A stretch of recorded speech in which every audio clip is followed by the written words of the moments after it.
Stephen, thanks for joining us again today. So we are talking firstly today about level 2 surveys, often called HomeBuyer surveys. So Stephen, thanks for joining us from eServe. Great to have you here with us. So tell us, what is a level 2, or otherwise known as a HomeBuyer survey? Well, thank you.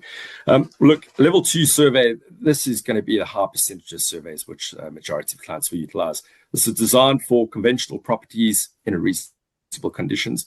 It includes a visual inspection by a RICS surveyor. Yep. It utilizes a traffic light system to highlight any potential issues at the property. It can provide advice on repairs and maintenance. In terms of this, eServe as an example, we provide a fully interactive, mobile-friendly product. It includes local area data, EPC insights, and links to vetted tradespeople. I think it's far more than what a survey in terms of what we do offer, but a level 2 survey is critical. I think, as we touched on earlier, in terms of the lender valuation, a level 2 survey will provide everything that the client is kind of looking for in terms of the health check in the property that they'll be purchasing. In terms of not only just the health of the property, the health check of the property, it certainly gives the client an opportunity from a potential renegotiation in terms of the price discussion.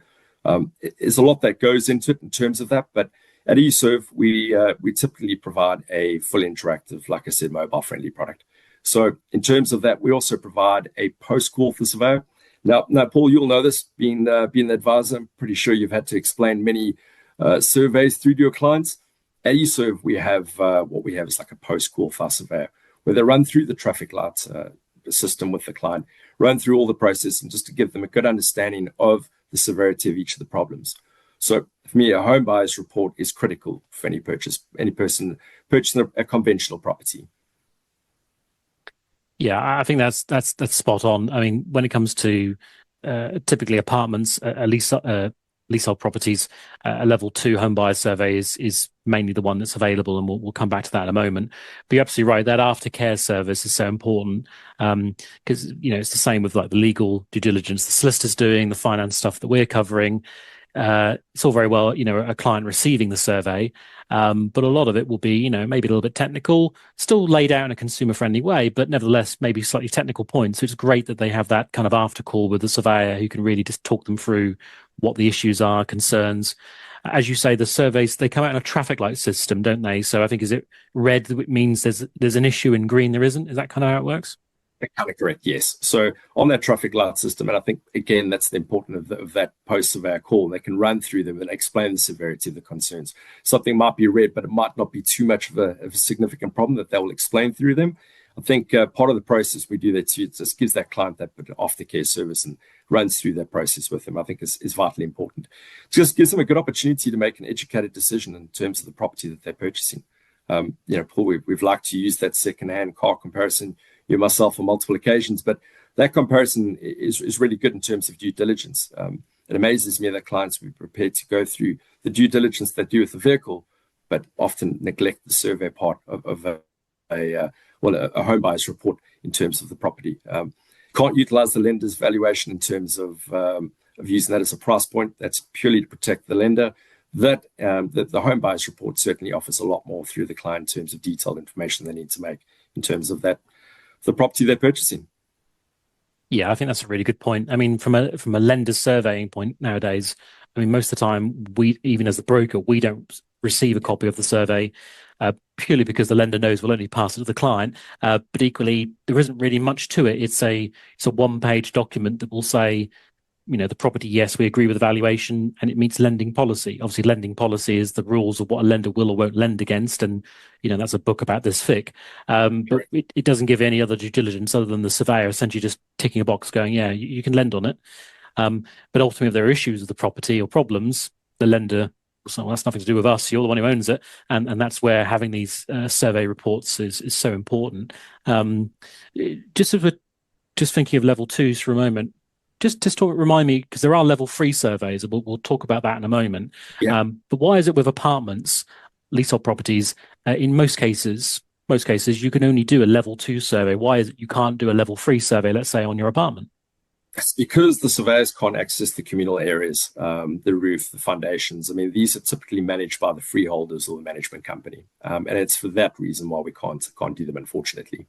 But in terms of that, I mean, I think at the same time, we would always look and we always advise to do something that you can to make that educated decision. It's vitally important to have some information to hand in order to do that. We'll be touching on AVM models a little bit later, but in terms of that, even more reasoning why that you would have to do we'll recommend having a survey being done.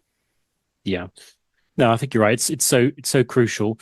I mean, just around timeframes, and this applies to all surveys, but what I often would say to our clients is to firstly, obviously, get your offer accepted. Sounds obvious, but get that accepted firstly.